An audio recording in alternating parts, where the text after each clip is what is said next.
Hello bachcho, let's read the question.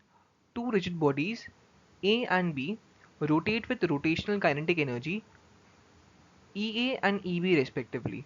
The moments of inertia of A and B about the axis of rotation are IA and IB respectively. If IA is equal to IB by 4 and EA is equal to 100 times EB, we have to find the ratio of angular momentum LA of A to the angular momentum LB of B. So question में हम लोगों को पहले बोला गया है कि दो रिजिड बॉडीज ए और बी है, दोनों के पास रोटेशनल काइनेटिक एनर्जीज है as E A and E B, और दोनों के मोमेंट्स ऑफ इनर्शिया दिए हुए हैं I A and I B. अब मोमेंट्स ऑफ इनर्शिया में एंड रोटेशनल काइनेटिक एनर्जीज में दोनों में एक रिलेशन दिया हुआ है बिटवीन द टू बॉडीज, और हम लोगों को बोला गया है कि हम लोगों को रेशियो निकालना है angular momentum of A and angular momentum of B का. So let's see the key concept of this question. Key concept है इस क्वेश्चन में, first of all key concept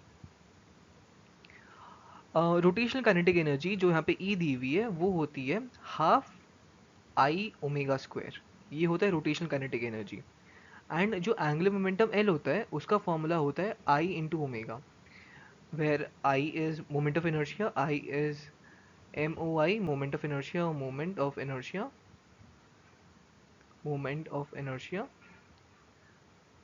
inertia,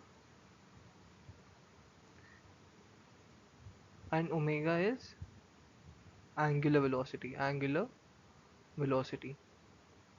So we will use these things only, these formulas only in this question, so as to solve so as to find the answer. Okay, so first of all हम लोग को बोला गया है कि जो rotational kinetic energy होती है वहाँ पे हम लोग एक रिलेशन निकाल सकते हैं E इज इक्वल टू, यहाँ पे E is equal to I omega square by 2. इसको हम लोग लिख सकते हैं एज, अगर हम लोग ऊपर आई स्क्वायर से मल्टीप्लाई करें तो नीचे भी आई से मल्टीप्लाई हो जाएगा. And I square omega square is basically L square by 2i. तो यहाँ से हम लोग देख सकते हैं L square is equal to 2i into E, where E is rotational kinetic energy. Okay, so हम we will use this relation only, this relation so as to solve the question. तो हम लोगों को फर्स्ट ऑफ ऑल क्वेश्चन में बोला गया है कि एक रिलेशन दिया हुआ है हम लोगों को that 4 times I A is equal to I B and E A is equal to 100 times E B, 100 times E B. तो हम लोग को निकालना है ratio of angular momentums of the two bodies. तो यहाँ से हम लोग एक और चीज़ लिख सकते हैं. First of all L is equal to root over 2IE.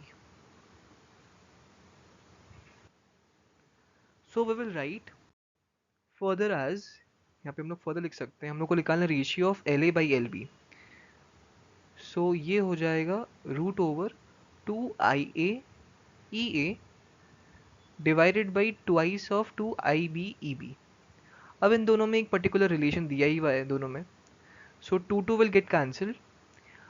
हम लोगों को बताया गया था ऑलरेडी, एक रिलेशन दिया हुआ था that is 4 times I A is equal to I B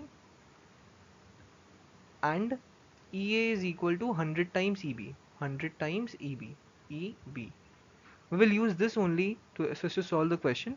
so I A को तो हम लोग आई ए लिखेंगे एंड ई ए को लिख सकते हैं 100 times E B, and denominator में ई बी को हम लोग लिखेंगे 4 times I A and E B तो ई बी रहेगा यहाँ पे और इसका रूट हो जाएगा. सो ये आता है everything will get cancelled and we will end up with root over 25 which is equal to 5. So the ratio of LA is to LB, angular momentum of A is to angular momentum of B comes out to be 5:1. And यहाँ से हम लोग देख सकते हैं जो ratio आ रहा है, we have to find the ratio of the angular momentum and it comes out to be C. Answer C is the correct 5. So we can write answer as C 5. So I hope आप लोगों को solution समझ आया होगा. Thank you.